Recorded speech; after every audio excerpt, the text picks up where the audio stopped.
2/3/2026। मीठे बच्चे, याद में रहकर दूसरों को याद का अभ्यास कराओ। योग कराने वाले का बुद्धि योग इधर उधर नहीं भटकना चाहिए।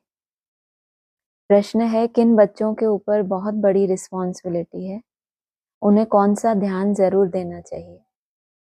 जो बच्चे निमित्त टीचर बनकर दूसरों को योग कराते हैं, उन पर बहुत बड़ी रिस्पॉन्सिबिलिटी है।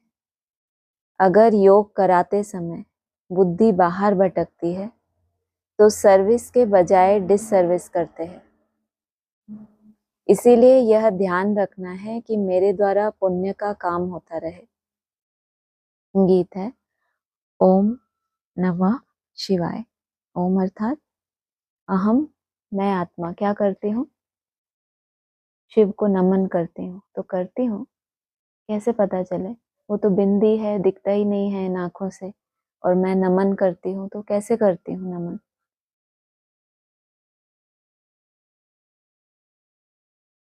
उसके जैसे फीचर्स धारण करें। यहाँ क्या बोला? जो बुद्धि योग बाहर भटकता है तो क्या हो जाता है? सर्विस के बदले डिससर्विस हो जाती है। जब झुकते हैं, मंदिरों में जाते हैं तो क्या झुकाते हैं? सर को झुका देते हैं। सबसे ज्यादा ये चलता क्या है? मंथन, चिंतन बुद्धि में ही चलता है, मन में चलता है। और वो बुद्धि कैसी हो गई? अर्पण हो गई। माना अब बुद्धि योग सिवाय एक के कहीं भी ना जाए तो बाबा तब कह रहे हैं कि कुछ ना कुछ क्या होगा? पुण्य का काम होता रहे। अगर बुद्धि योग भटकता है, जो टीचर्स होते हैं, योग कराते हैं, संदली पर बैठते हैं, लोग दृष्टि भी लेते हैं उनसे, और उनका खुद का बुद्धि योग भटके तो बाबा क्या कह रहे हैं? डिससर्विस होती है। और मैं आत्मा कैसी हूँ? ओम नमः शिवाय नमन करते हैं तो क्या करते हैं? लेफ्ट हाथ और राइट हाथ दोनों को कहाँ ले आते हैं? सेंटर में। ना हमारे नेगेटिव संकल्प चलेंगे ना पॉजिटिव। हम बीच की अवस्था में रहेंगे। अर्थात बीज की अवस्था कौन सी है? अव्यक्तवाणी कहती है बीज ही क्या है? बीज की अवस्था है, बीज रूप अवस्था। तो हम उसमें रहेंगे। क्यों? ये है नमन शिव के आगे कि मैं अपनी बुद्धि को क्या करता हूँ? जैसा आप इसको चलाना चाहते हो वैसा ही चलाऊं। बाप सभी बच्चों को पहले पहले तो यहाँ बैठ करके लक्ष्य में टिकने के लिए दृष्टि देते हैं कि जैसे मैं शिव बाबा की याद में बैठा हूँ, तुम भी शिव बाबा की याद में बैठो। प्रश्न उठता है कि जो सामने बैठे हैं निष्ठा कराने के लिए, वह सारा समय शिव बाबा की याद में रहते हैं? यह बाप हैं, सामने बैठते हैं, दृष्टि देते हैं, उनकी तो बात अलग है। वो तो है ही क्या बच्चों का जीवन का लक्ष्य है ना। ब्रह्मा बाप समान बनना जीवन का लक्ष्य नहीं है। तो वो बाप तो बैठते हैं, दृष्टि देते हैं। बाकी फिर जो बैठते हैं निष्ठा कराने के लिए, वह सारा समय शिव बाबा की याद में रहते हैं। जो औरों को भी कशिश हो, याद में रहने से बहुत शांति में रहेंगे। अशरीरी हो, शिव बाबा की याद में रहेंगे तो औरों को भी शांति में ले जाएंगे। क्योंकि टीचर होकर बैठते हो ना। अगर टीचर ही ठीक रीति याद में नहीं होंगे तो दूसरे रह नहीं सकेंगे। पहले तो यह ख्याल करना है कि मैं जो उस माशूक बाबा का आशिक हूं, उसकी याद में बैठा हूं। हर एक ऐसे अपने से पूछे। अगर बुद्धि और तरफ चली जाती है, देह अभिमान में आ जाते हैं, तो गोया वह सर्विस नहीं डिससर्विस करने बैठे हैं। सोचो, कभी सोचा भी है उन्होंने? निमित्त बनाया, किस बात का नशा है उनको कि हमको निमित्त किसने बनाया? बाप ने निमित्त बनाया, तो उसी का ही नशा चढ़ जाए। और बाबा क्या कह रहे हैं? अगर तुमको सीट मिली और सर्विस के बदले डिससर्विस कब हो जाएगी? अगर बुद्धि योग तुम्हारा भटका, गोया सर्विस नहीं डिससर्विस करने बैठे हैं। यह बात समझ की है ना? कुछ सर्विस तो की नहीं। सर्विस कौन सी बताई? ऊपर की लाइन में खुद याद में बैठेंगे, शांति में बैठेंगे तो दूसरों को भी कहाँ ले जाएंगे? शांति में ले जाएंगे। तो ये सर्विस है। कुछ सर्विस तो की नहीं, ऐसे ही बैठे हैं तो नुकसान ही करेंगे। टीचर का ही बुद्धि योग भटकता होगा तो मदद क्या करेंगे? जो टीचर हो बैठते हैं वह अपने से पूछें कि मैं पुण्य का काम कर रही हूँ। अगर पाप का काम करेंगे तो दुर्गति को पाएंगे, पद भ्रष्ट हो जाएगा। अगर ऐसे को गद्दी पर बिठाते हो तो तुम भी रिस्पॉन्सिबल हो।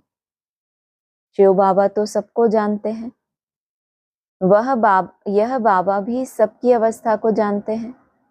शिव बाबा तो जानते ही हैं सबको, तो भगवान कहते हैं त्रिकालदर्शी है, सबके मनों को जानता है, यही कहते हैं। चलो वो तो जानते हैं, लेकिन ये बाबा भी क्या है, सबकी अवस्था को जानते हैं। शिव बाबा कहेंगे यह टीचर बन बैठे हैं और इनका बुद्धि योग तो भटकता रहता है, यह क्या औरों को मदद करेंगे। माना ब्राह्मणों को मदद भी कौन सी चाहिए, ज्ञान बहुत सुन लिया, बहुत समझ लिया, अब क्या चाहिए उनको। अगर शांति का सागर है तो उसकी याद से क्या आनी चाहिए, मन में शांति आनी चाहिए। तो बाबा कह रहे हैं औरों को क्या मदद करेंगे, तुम ब्राह्मण बच्चे निमित्त बने हो शिव बाबा का बनकर उनसे वर्षा लेने। बाबा कहते हैं हे आत्माएं मामेकम याद करो। टीचर बन बैठते हो तो और ही अच्छी तरह उस अवस्था में बैठो। ज्यादा बड़ी जिम्मेदारी, अगर टीच किया दूसरे को तो तुम्हारे ऊपर क्या आ गई जिम्मेदारी, तो तुम क्या करो और भी अच्छी तरह से, मतलब हाँ अलर्ट होके। कल बोला था ना, अव्यक्त वाणी में होमवर्क दिया था, किस बात का बोला था कल, रॉयल आलस और अलबेलापन के क्या क्या स्वरूप होते हैं, उसके ऊपर तुम क्या करना, क्लास कराना। तो ऐसे ही बस सुनी सुनाई क्लास करानी है या अपने जीवन में देखना है फिर क्लास कराना है। तो देखा रॉयल आलस के कौन से स्वरूप आते हैं हमारे पास। आप टीचर हैं तो और भी ऊंची अवस्था में बैठो। क्या बोलना चाहते हैं बाबा,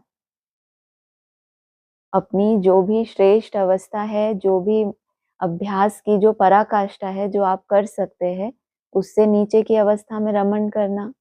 दूसरों से तो बेहतर ही हैं, पहले से तो हम बेहतर ही हैं। वरना आलस तो साधारण ब्राह्मणों को भी आता है, उसमें रॉयल आलस बोलने की क्या बात है। प्रजा के पास रॉयल आलस आएगा, जो रॉयल फैमिली में जाने वाले हैं उन आत्माओं को आलस के भिन्न भिन्न स्वरूप पकड़ लें और उनको वो जान ही ना पाए। जैसे बाबा कहते हैं ना, कोई महारथी बन जाते हैं, बहुत मान मर्तबा है, फिर मुरली भी नहीं पढ़ते कभी, वो समझते हैं हम तो ज्ञानी बन गए। तो ऐसे तुम्हारे पुरुषार्थ में तीव्रता आने के बजाय और ही क्या हो जाए, रुक जाए वो। जैसे भक्ति मार्ग में नहीं होता, बहुत त्याग करते हैं, जंगलों में तपस्या करते हैं, फिर किस लिए कि हम भगवान को पाएंगे। फिर बीच में क्या आता है, बीच में क्या आता है, अरे सिद्धि मिल जाती है तो फॉलोअर्स बन जाते हैं, मान शान मिल जाता है, पैसा मिल जाता है, तो वो वाला लक्ष्य फिर कहाँ रह जाता है, बीच में ही रह जाता है ना। वो यात्रा के बीच में क्या है, ये एक पड़ाव है जिसको अगर पार कर लिया तो फिर आगे भगवान की प्राप्ति होती है। तो इसका मतलब पुरुषार्थ फिर भी कंटिन्यू रखना पड़े ना। लेकिन थोड़ी सी प्राप्ति हुई, आपको लगा कि पहले से तो मेरा बहुत अच्छा हो गया, ये तो बहुत सुंदर हो गया मेरा, ये कमी भी नहीं है, शुभ भावनाएं भी आ गई, और आप ढीले हो गए पुरुषार्थ में। आप जितनी मेहनत कर सकते हो आपने उतनी मेहनत नहीं की। आप हो बहुत रॉयल क्योंकि आपने इतनी मेहनत करके कुछ ना कुछ प्राप्ति की है, लेकिन अब क्या हो गया, रॉयल होते हुए भी आपको आलस के किसी स्वरूप ने पकड़ लिया। और महावाक्य भी कौन सा लिया आपने, उस आलस को ढकने के लिए। नहीं, ये आलस नहीं है, बाबा ने तो कहा है ना सहज सहज। और बाबा क्या कहते हैं, अपने धर्मराज बनो। फिर बाबा कहते हैं सहज राजयोग है, तो हम क्या करें उसमें से। तो कोई बहुत रॉयल महावाक्य ऐसा अपने लिए तुमने धारण कर लिया, जैसे अव्यक्त वाणी में एग्जाम्पल आता है, कोई कोई होते हैं ब्राह्मण परिवार में संस्कार नहीं मिलते, उनके मिला नहीं सकते, तो कहते हैं हमें तो एकांत ही अच्छा लगता है, हम तो एकांत में ही तपस्या करेंगे, हम तो शिव बाबा के साथ ही सेवा करेंगे, हमें और कोई नहीं चाहिए। क्योंकि बाबा का महावाक्य है ना, एकांत वासा न झंझट न झांसा। तो पीछे क्या है उसके, अपने स्वभाव संस्कार की कमी। जो बाबा कहते हैं तुम्हें कैसा रहना है, संस्कार मिला के चलना सेवा में। तो ऐसे बहुत से महावाक्य हैं, अगर इसकी लिस्ट निकालो, अगर आपको होमवर्क लेना हो तो निकाल सकते हैं कि जो हमारे पुरुषार्थ में रुकावट है, पीछे नहीं हट रहे लेकिन रुके हुए हैं किसी पॉइंट पे, उससे और मेहनत कर सकते हैं, लेकिन जो थोड़े में ही संतुष्ट हो गए। बाबा कहते हैं तुमको अथाह सुख देने आया हूँ, इसका मतलब जो आगे की स्टेज है तुम उसकी था मतलब क्या, गहराई का जो लास्ट पॉइंट है तुम्हें नहीं पता, वो तुम्हें आगे और क्या देने वाला है। और तुम उतने ही त्याग में खड़े हो गए कि बस ये मेरा बहुत अच्छा है, और आगे तो भगवान क्या देना चाहता है, तो उसके लिए आगे कदम बढ़ाने पड़े ना। तो कहा, यूं तो हर एक को बाप को याद करना है। स्टूडेंट अपनी अवस्था को समझ सकते हैं, जानते हैं कि हम पास होंगे या नहीं। टीचर भी जानते हैं, अगर प्राइवेट टीचर रखते हैं वह भी जानते हैं। उस पढ़ाई में तो कोई खास टीचर रखना चाहे तो रख सकते हैं। किसी सब्जेक्ट में कमजोर होते हैं तो क्या होता है, उस विशेष सब्जेक्ट के लिए टीचर रखने होते हैं।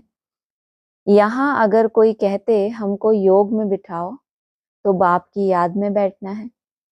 बाप का फरमान ही है, मामेकम याद करो। तुम आशिक हो, चलते फिरते अपने माशूक को याद करो। सन्यासी ब्रह्म को याद करते हैं, समझते हैं कि हम जाकर ब्रह्म में लीन होंगे। जो अधिक याद करते होंगे उनकी अवस्था अच्छी होगी, ब्रह्म में लीन हुए ना हुए, लेकिन जितना तपस्या करके जाएंगे अवस्था कैसी होगी उनकी, अच्छी ही होगी। हर एक में कोई ना कोई खूबी तो रहती है ना। कहते हैं कि याद की यात्रा में रहो, खुद को भी याद में रहना है। बाबा के पास कोई तो सच्चे भी हैं, कोई झूठे भी हैं। खुद निरंतर याद में रहें बड़ा मुश्किल है, और खुद रहते नहीं और दूसरों को कहें याद करो, तो क्या हो गए, सच्चे हो गए या झूठे हो गए। खुद को भी याद करना है। कोई तो बाप से बिल्कुल सच्चे रहते हैं। यह बाबा भी अपना अनुभव तुम बच्चों को सुनाते हैं कि थोड़ा समय याद में रहता हूँ फिर भूल जाता हूँ। सबसे सच्चा बच्चा कौन सा बताया? बच्चे तो बाद में है, लेकिन पहले पहले ये बाप क्या बताते हैं, अभी अभी याद करता हूँ फिर भूल जाता हूँ, ये तो तब की बात हो गई। फिर आगे बढ़ेंगे तो क्या सुनाएंगे? घंटों के अनुभव जब होंगे तो वो भी सच्चा होके सुनाएंगे या छुपा लेंगे कि नहीं ये डाउन हो जाएंगे, सुनने वाले डाउन हो जाएंगे, या और आगे के लिए उनको अपना लक्ष्य मिलेगा कि ये हमारा भविष्य है। तो कहा, यह बाबा भी अपना अनुभव तुम बच्चों को सुनाते हैं कि थोड़ा समय याद में रहता हूँ फिर भूल जाता हूँ, क्योंकि इसके ऊपर तो बहुत बोझ है, कितने ढेर बच्चे हैं।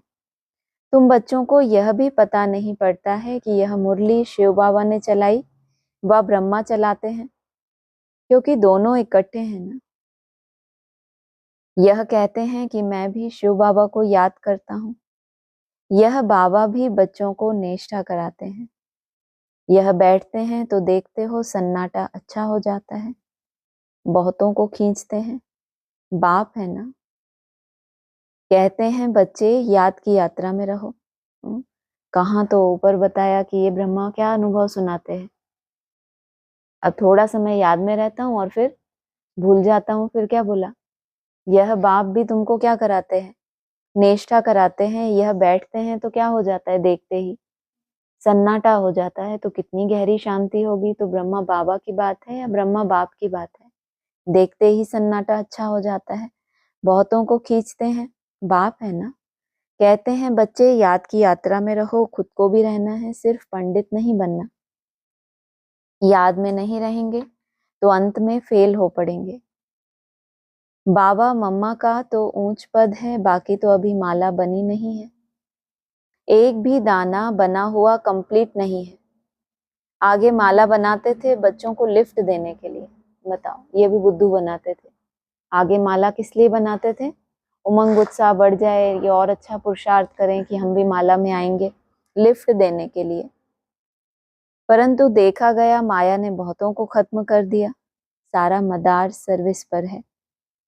तो जो सामने निष्ठा कराने बैठते हैं उनको समझना है कि मैं सच्चा टीचर होकर बैठूं, नहीं तो बोलना चाहिए कि हमारी बुद्धि यहाँ वहाँ चली जाती है, मैं यहाँ बैठने के लायक नहीं हूँ, स्वयं बताना चाहिए। ऐसे नहीं कि आपे ही कोई भी आकर बैठे। कोई है जो मुख से मुरली नहीं चलाते परंतु याद में रहते हैं, लेकिन यहाँ तो दोनों में तीखा जाना चाहिए। साजन बहुत लवली है, उनको तो बहुत याद करना चाहिए, मेहनत है इसमें। बाकी प्रजा बनना तो सहज है, दासियां बनना बड़ी बात नहीं है, ज्ञान नहीं उठा सकते। जैसे देखो यज्ञ की भंडारी है, सबको बहुत खुश करती है, किसी को दुख नहीं देती, सब महिमा करते हैं।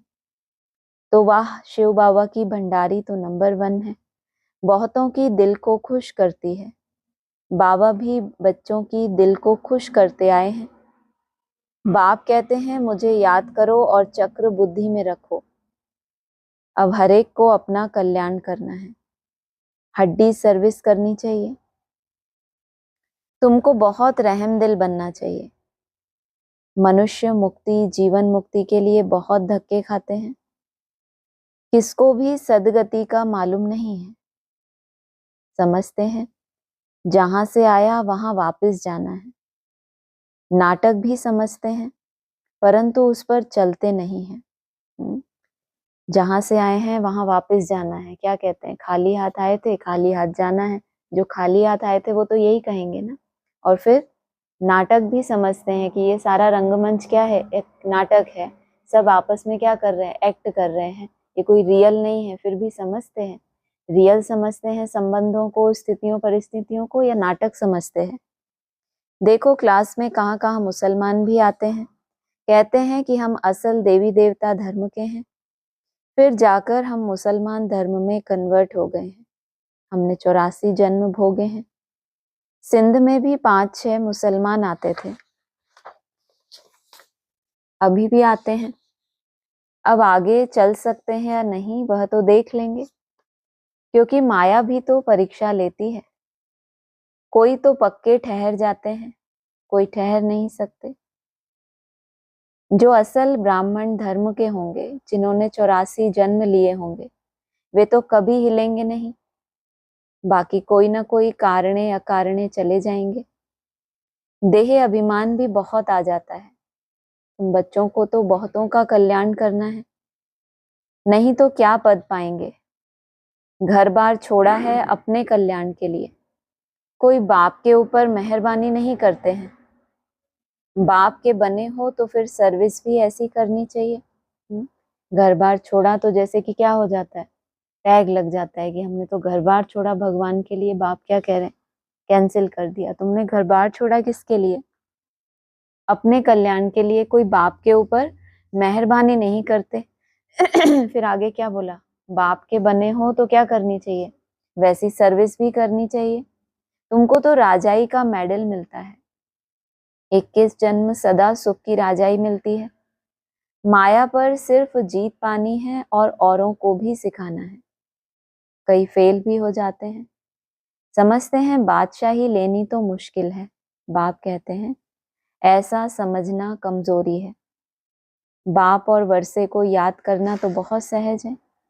बच्चों में हिम्मत नहीं आती है राजाई लेने की, तो कायर हो बैठ जाते हैं। इतना पुरुषार्थ करना पड़ता है बार बार माया को। जितना या राजाई के लिए पुरुषार्थ करेंगे तो जैसे कि माया को क्या कर रहे हैं, चैलेंज कर रहे हैं, नए नए रूपों से आके वार करेगी, तो हिम्मत नहीं होती। ना खुद लेते ना औरों को लेने देते, तो परिणाम क्या होगा। बाप समझाते हैं रात दिन सर्विस करो।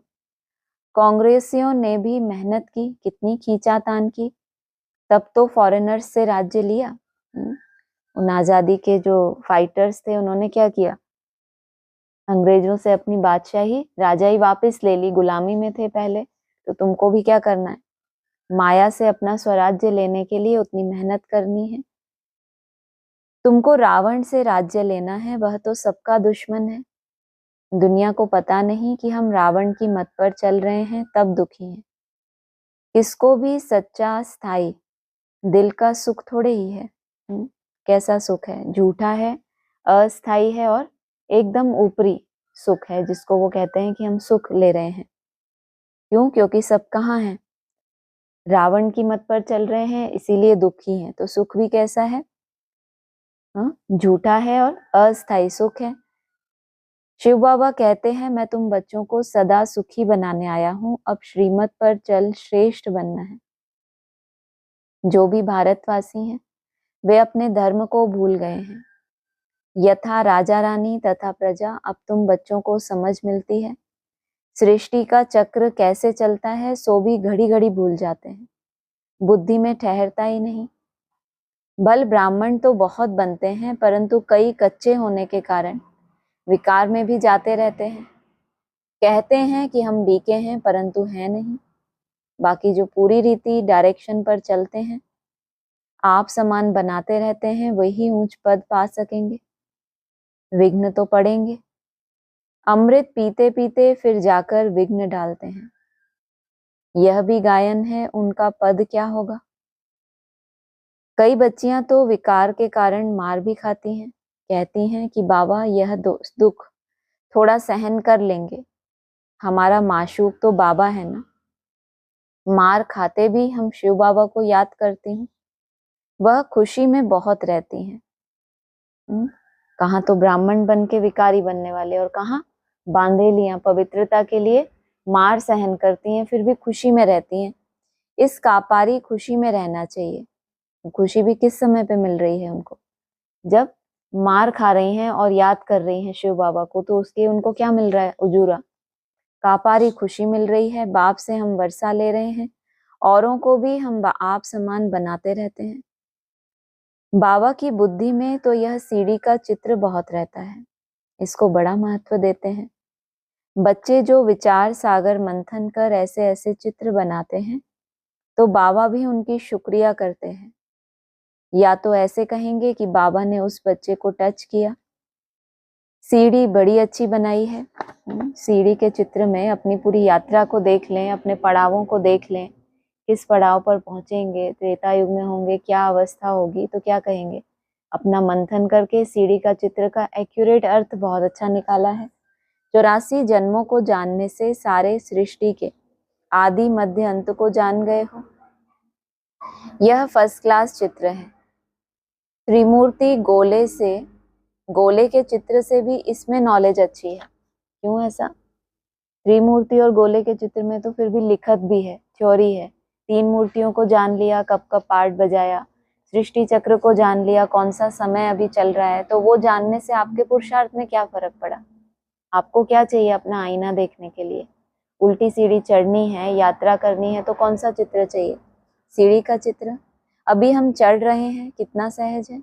बाप आकर लिफ्ट देते हैं। तुम तो चढ़ रहे हो, लेकिन बाप क्या देते हैं, तुम चढ़ते चढ़ते एक ऐसी स्टेज पर पहुंचते हो जहां बाप तुमको लिफ्ट देते हैं।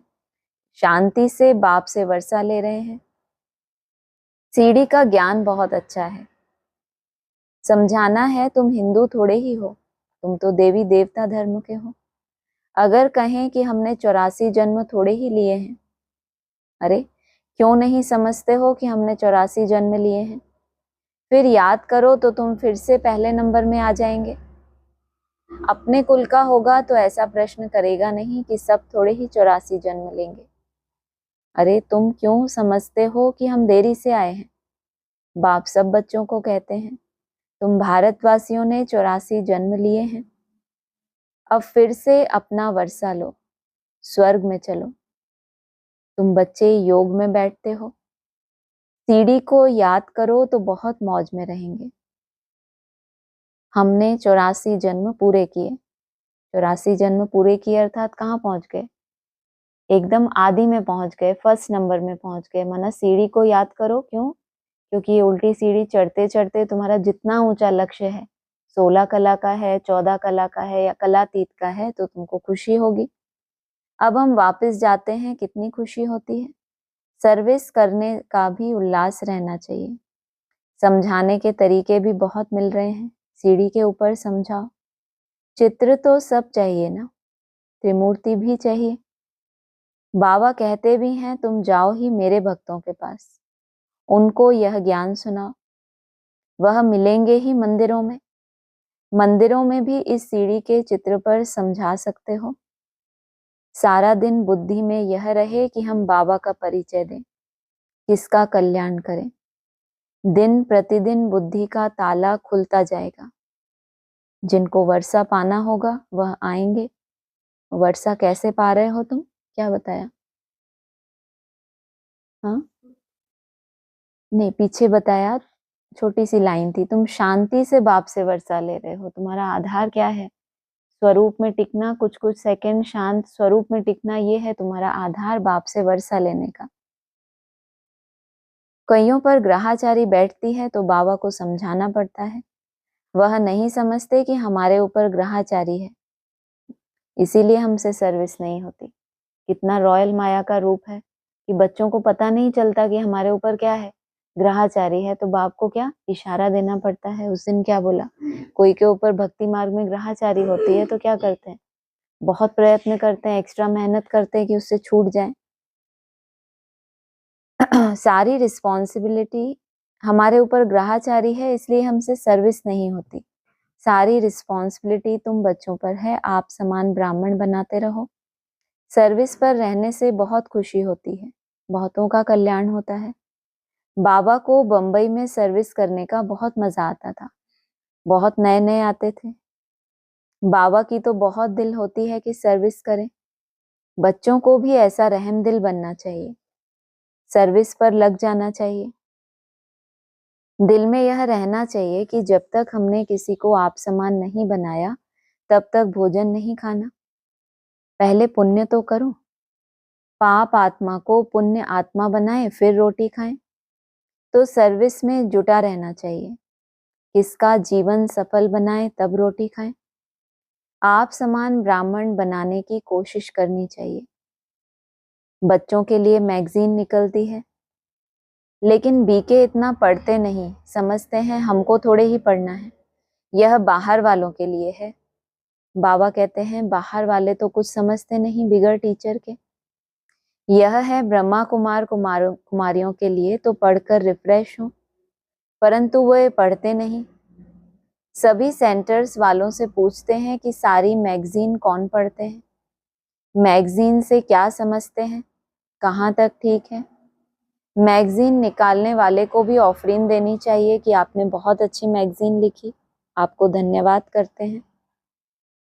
मेहनत करनी है, मैगजीन पढ़नी है, यह है बच्चों के रिफ्रेश होने के लिए, लेकिन बच्चे पढ़ते नहीं।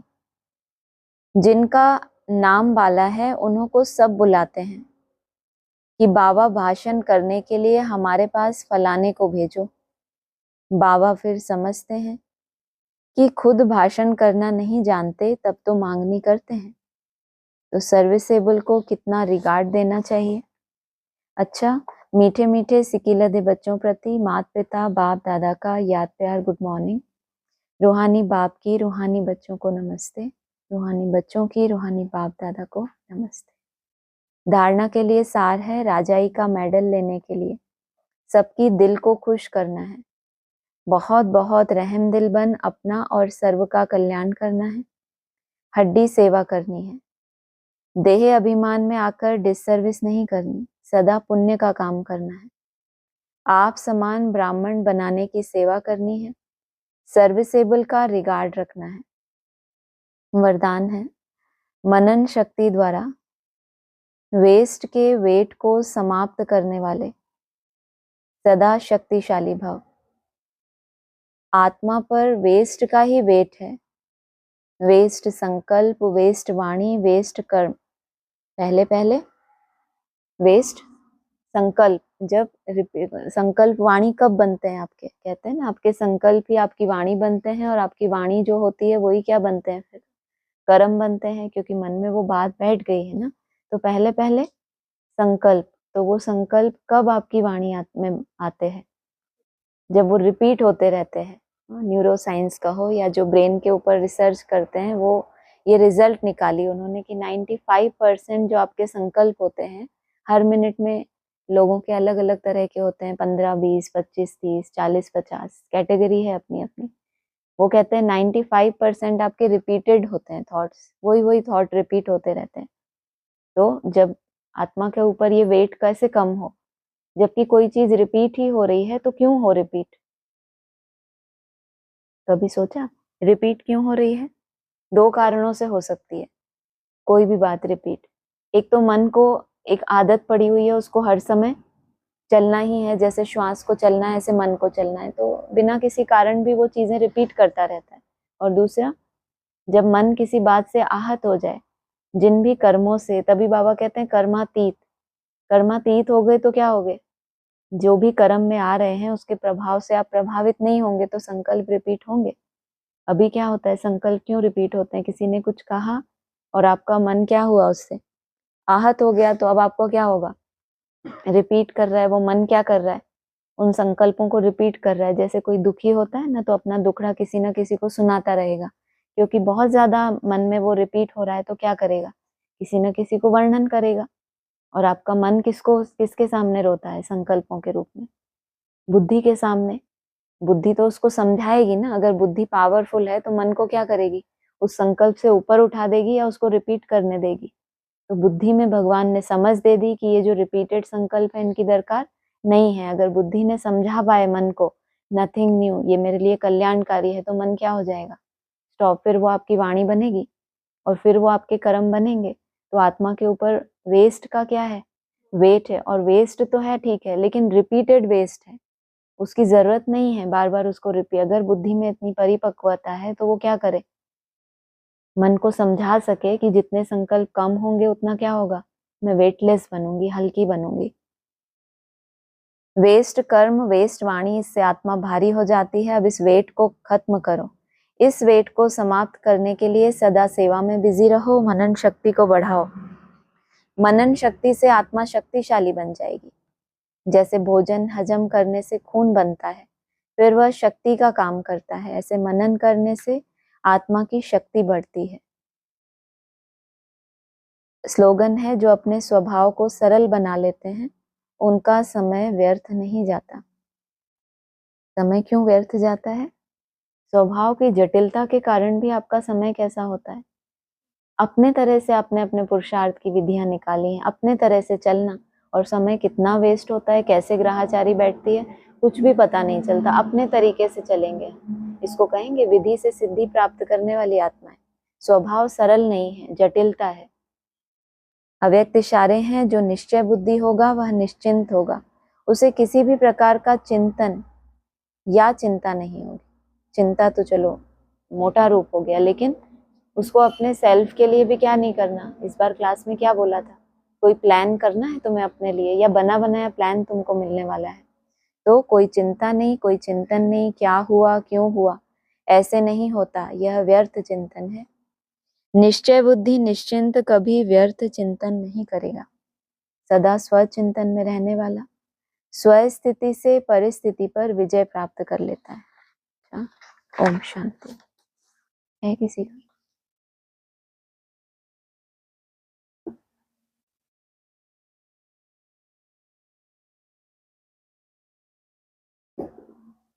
छह मई 2025 साकार मुरली पॉइंट है। याद में ही मेहनत है, बहुत थोड़े हैं जो याद में रहते हैं। भक्त माला भी थोड़ों की है ना, धन्ना भगत नारद मीरा आदि का नाम है, इसमें भी सब तो नहीं आकर पढ़ेंगे। भक्तों की माला भी बहुत थोड़ी बताई, और ये ऐसे पावरफुल भक्त हैं, ये साधारण भक्तों के नाम नहीं लिए। लेकिन बाबा क्या कह रहे हैं, इनमें भी सब तो आकर नहीं पढ़ेंगे, कल पहले जिन्होंने पढ़ा है वही आते हैं। अगला है, बाप अपना परिचय बच्चों को ही देते हैं। नए नए कोई से बाप नहीं मिल सकते, बाप कहेंगे सन शोज फादर। बाप बच्चों से मिलते हैं पहले पहले, और वो बच्चे क्या करते हैं, बाप को प्रत्यक्ष करते हैं, बच्चे ही बाप का शो करेंगे। बाप को कोई से भी मिलने बात करने का नहीं है। अभी क्या बोला था मुरली में, ये ब्रह्मा बाबा कितने खुश होते थे, बॉम्बे में नए नए आते थे, इनको बड़ा खुशी होती थी सर्विस करने में। और ये बाप क्या कह रहे हैं, कोई से भी मिलने बात करने का है ही नहीं। भले इतना समय बाबा नए नए से मिलते रहते हैं, ड्रामा में था, ढेर आते थे। अगला है, भक्त समझते हैं भक्ति से भगवान राजी होगा, भगवान से मिलने की इच्छा रहती है, परंतु वह किसकी भक्ति से राजी होगा, जरूर उनकी ही भक्ति करेंगे तब तो राजी होगा ना। भक्त क्या समझते हैं, भक्ति करने से भगवान क्या होगा, हम जिसकी भक्ति कर रहे हैं उससे भगवान राजी होगा। तो क्या बोला गीता में, जो जिस स्वरूप से भजता है उसको फल तो मिलता है, लेकिन राजी कौन, जिसकी भक्ति करेंगे जरूर उनकी ही भक्ति करेंगे तब तो राजी होगा ना। तुम शंकर की भक्ति करो तो बाप राजी कैसे होगा, क्या हनुमान की भक्ति करेंगे तो बाप राजी होगा? भक्ति अर्थात भावना के आधार से जो में महिमा बैठी होती है बुद्धि में, तो अलग अलग महिमाएं हैं, 3 मूर्तियों की अपनी महिमा है, हनुमान की अपनी महिमा है, तो कम से कम वो भावनाएं तुम्हारी कहाँ ट्रांसफर हो उस एक की तरफ जो कहता है मैं नाम रूप से न्यारा नहीं हूं। तब कहेंगे कि उनके प्रति तुम्हारी कुछ भावना बैठी कि इनका भी बैकबोन कौन है, तब तो राजी होगा।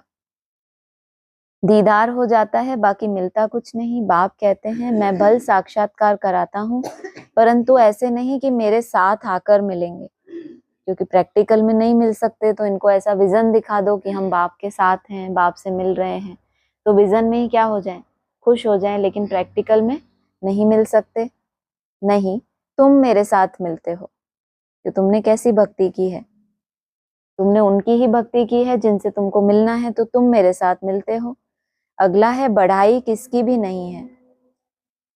ब्रह्मा की बढ़ाई तब है जब बाप आकर प्रवेश करते हैं, नहीं तो यह धंधा करता था। इनको भी थोड़े ही पता था मेरे में भगवान आएंगे, सबकी बढ़ाई क्यों खत्म कर रहे हैं, ताकि एक बचे मन बुद्धि में, भावना सारी कहाँ जाए, उस एक में जाए। बाप ने प्रवेश कर समझाया है कि कैसे मैंने इसमें प्रवेश किया, कैसे इनको दिखाया। मेरा सो तुम्हारा, तुम्हारा सो मेरा, देख लो। तुम मेरे मददगार बनते हो अपने तन मन धन से, तो उनकी एवज में तुमको यह मिलेगा। जो मेरा, मेरा क्या है, कहाँ का मालिक है वो, ब्रह्मांड का मालिक है। जो मेरा वो किसका हो जाए, तुम्हारा। जो अवस्था मेरी वो किसकी हो जाए, लेकिन उससे पहले जो तुम्हारी अपने तरह की बुद्धि है, जो गीत में आया ना, ओम नमः शिवाय, तो ओम अर्थात त्रिमूर्ति को भी कहते हैं, तो पहले पहले नमन कौन करता है, त्रिमूर्ति उस शिव के आगे नमन करती है। उनकी एवज में तुमको यह मिलेगा। 7 मई 2025 तुम्हारी बुद्धि एकदम दूर चली जाती है, तो बाबा आया है। बाबा अक्षर कितना मीठा है, वह है मात पिता। कोई भी सुनेंगे तो कहेंगे पता नहीं इन्हों के मात पिता कौन है। बरोबर वह साक्षात्कार कराते हैं तो उसमें भी वह मूंझते हैं, कभी ब्रह्मा को कभी कृष्ण को देख लेते हैं, तो विचार करते रहते हैं कि यह क्या है। ब्रह्मा का भी बहुतों को घर बैठे साक्षात्कार होता है। अब ब्रह्मा की तो कभी कोई पूजा करते नहीं, श्री कृष्ण आदि की तो करते हैं, ब्रह्मा को तो कोई जानते भी नहीं होंगे। प्रजापिता ब्रह्मा तो अब आया है, और ब्रह्मा कब आया, ब्रह्मा पहले आए कि जिनके घर बैठे भी क्या हुए, साक्षात्कार हुए, लेकिन पूजा तो नहीं होती। श्री कृष्ण का स्वरूप हो तो फिर भी पूजा होती है। और प्रजापिता ब्रह्मा तो एक शेर चला जाए तभी दूसरे को आना है, वो तो अब आया है, यह है प्रजापिता।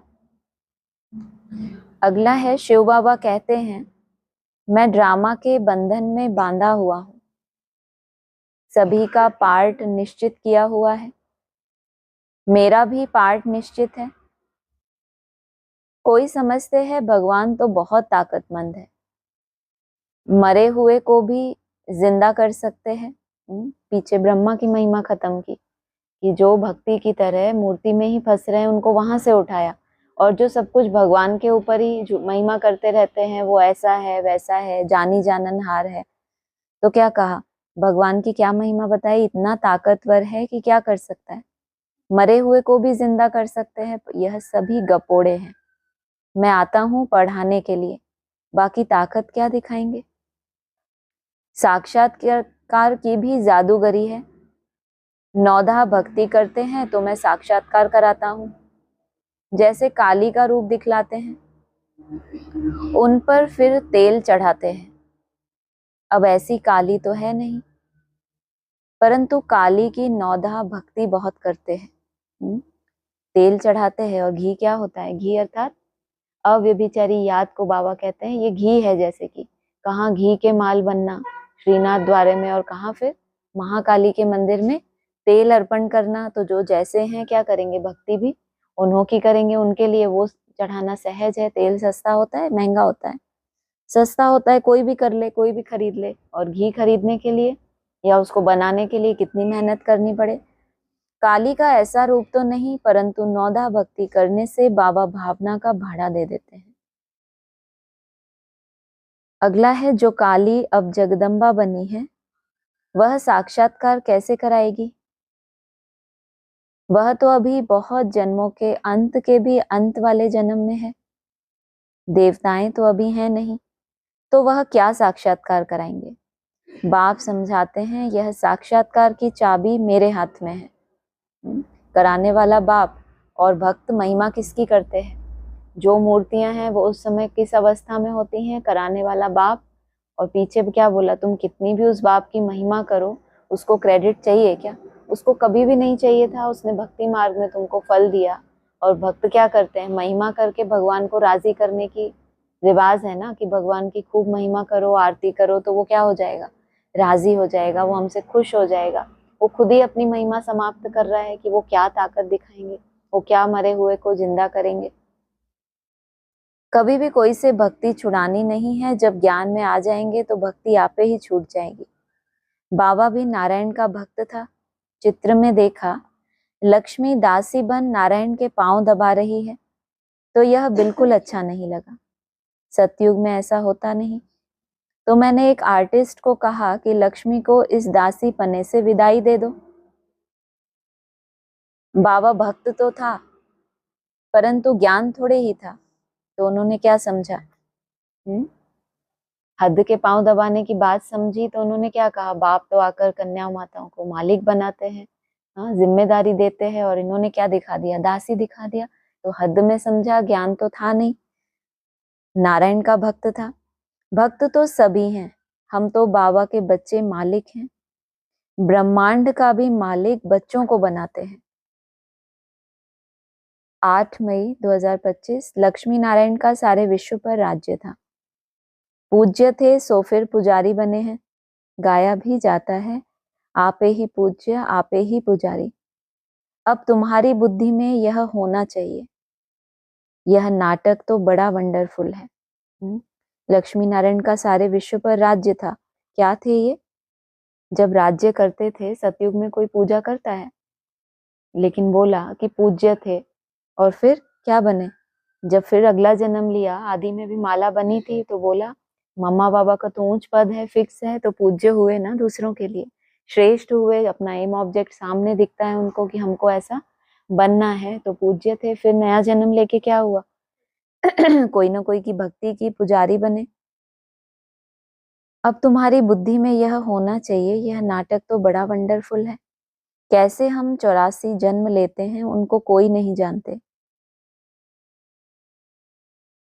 कैसे की क्या बात है? 84 का चक्कर सबने लगाया है। कैसे तो एक दो का कोई भी नहीं जानता कि इन्होंने कैसे लिए, इन्होंने कहाँ लिए। किसी को पता है कि फलाने ने कैसे 84 जन्म लिए? बाबा कह रहे हैं कैसे हम 84 जन्म लेते हैं, उनको कोई नहीं जानते। माना 84 का चक्कर है हम, क्योंकि इतनी सतो प्रधान स्टेज में जाते हैं, लेकिन कैसे लेते हैं, हमारी रूपरेखा कैसी है, और कैसे जो उनका बताया 1250 वर्ष में कलयुग में कितने जन्म हो गए? 42। तो कितनी दुखदाई बात है। कभी अकाले मृत्यु हो गई, कभी बीमारी में शरीर छोड़ा, और हम कैसे पहुंचना हमको भी एकदम आदि तक है, फर्स्ट नंबर तक चक्कर हमने भी पूरा लगाया है, लेकिन हम कैसे लेते हैं, ये वंडरफुल बात है। अगला है, यहाँ बच्चियां बैठती हैं प्रैक्टिस के लिए। वास्तव में यहाँ संदली पर बैठना उनको चाहिए जो देही अभिमानी बन बाप की याद में बैठे। अगर याद में नहीं बैठेंगी तो वह टीचर कहला नहीं सकती। याद में शक्ति रहती है, बोल में शक्ति नहीं रहती। आज ब्राह्मणों की दुनिया में टीचर कैसे बनते हैं? बहुत अच्छा कोई भाषण करे तो वो क्या होते हैं, उनको टीचर बनाते हैं। याद तो कितनी देर करते हैं मोस्टली ब्राह्मण? 5-10 मिनट गीत बजा, याद किया, और बाबा क्या कह रहे हैं? अगर योग में नहीं बैठे तो वो टीचर कहला ही नहीं सकते। तो कहा याद में शक्ति रहती है, ज्ञान में शक्ति नहीं है। इसको कहा ही जाता है याद का बल। सोचो, अगर ज्ञान में शक्ति होती तो एक से ऊपर एक क्या है, रिसर्च की है ज्ञान के ऊपर। लेकिन बाबा क्या कह रहे हैं, ज्ञान में भी शक्ति कब है? जब आपके पास याद का बल है। योग बल सन्यासियों का अक्षर है। अगला है, अभी तुम बच्चे जानते हो हम भारतवासी सारे विश्व के मालिक। तुमको विश्व का राज्य सिर्फ याद बल से मिला था, अब फिर मिल रहा है। सिर्फ लगाना बहुत जरूरी था कि तुमको सारे विश्व का राज्य मिला और सिर्फ याद के बल से। कल्प कल्प मिलता है सिर्फ याद के बल से। पढ़ाई में भी बल है। क्या बोला? उठिए, पढ़ाई में भी क्या है? बल है। ऐसा नहीं बल नहीं है, लेकिन तुमने राज्य कैसे लिया? तुम्हारा मूल फाउंडेशन क्या था? सिर्फ याद के बल से, और पढ़ाई में भी बल था। इसका मतलब क्या कहना चाहते हैं बाबा? सिर्फ याद से कोई समझे कि पढ़ाई का क्या है, बस याद ही करना है। बाबा तो रोज ही वही बातें बोलते रहते हैं, उसमें क्या नई बात है? और बाबा क्या कहते हैं? बाबा ने जो भी ज्ञान दिया उसमें अपना मंथन करने से क्या निकलेगा? अमृत निकलेगा, जिसका पान करके तुम अमर बनो। दूसरे का घोटा हुआ तुमको नशा चढ़ाएगा, या अपनी घोटेंगे तो नशा चढ़ेगा? अगला है, शुरू में कितनी खिटपिट हुई। बच्ची कहे हम 18 वर्ष की हैं, बाप कहे नहीं 16 वर्ष की है, सगीर है। झगड़ा कर पकड़ ले जाते थे। सगीर माना ही बाप के हुक्म में चलना है। सगीर माना बालिग नहीं है, 18 वर्ष से कम आयु है तो बाप के हुक्म में चलना है। बालिग है फिर जो चाहे सो करे। यहाँ बेहद के भी बालिग होते हैं। 16 वर्ष 18 वर्ष कृष्ण के लिए क्या बोला? रथ पर खड़ा है, स्वदर्शन चक्र घुमा रहा है, तो कोई 16-17 वर्ष का होगा तो क्या हो गए? जैसे कि बालिग हैं तो अब क्या करे फिर? सगीर हैं तब तक बाप के हुक्म में चलना है, और फिर अपने पैरों खड़े होंगे तो फिर जो चाहे सो करे। कायदे भी है ना, जो चाहे का वो मतलब नहीं है जो हम समझते हैं। जो हमारी परिभाषा है ये वो परिभाषा नहीं है जो बालिग हुए हैं। इसके आगे क्या बोल दिया? कायदे भी है ना, कि जो चाहे वो कौन चाहे, भगवान जो चाहे सो करे। अगला है, ड्रामा अनुसार बाबा ने रथ भी अनुभवी लिया है। गायन भी है गांव का छोरा। श्री कृष्ण गांव का छोरा कैसे हो सकता? वह तो सतयुग में था। उनको तो झूलों में झुलाते हैं, ताज पहनाते हैं, फिर गांव का छोरा क्यों कहते हैं? गांव के छोरे श्याम ठहरे, अभी सुंदर बनने आए हो। श्री कृष्ण गांव का छोरा कैसे हो सकता? वो तो कहाँ था? सतयुग में था। और झुलाते क्या है? झूले झुलाते हैं। छोटा बच्चा होता है तो उसको झूला झुलाते हैं ना। झूला क्या करता है? कभी बहुत ऊपर चला गया, कभी बहुत पीछे चला गया, तो उसमें भी कोई कोई को आनंद आता है, और कोई कोई को क्या होता है? घबराहट होती है। अपनी अप डाउन देख देख के घबरा जाए तो क्या कहेंगे? आनंद लिया, या उन्होंने क्या किया? झूले किस लिए होते हैं? आनंद देने के लिए। तो वो तो सतयुग का प्रिंस है, उनको क्या करते हैं? झूलों में झुलाते हैं, ताज पहनाते हैं। फिर गांव का छोरा क्यों कहते हैं? गांव का छोरा अर्थात श्याम माना पतित है, लेकिन जब झूले में है तो कैसा है? सतयुगी स्टेज बताई है और वो आनंद का झूला है। अभी सुंदर बनने आए हो। अच्छा, ओम शांति। ऑनलाइन किसी को कुछ बोलना है?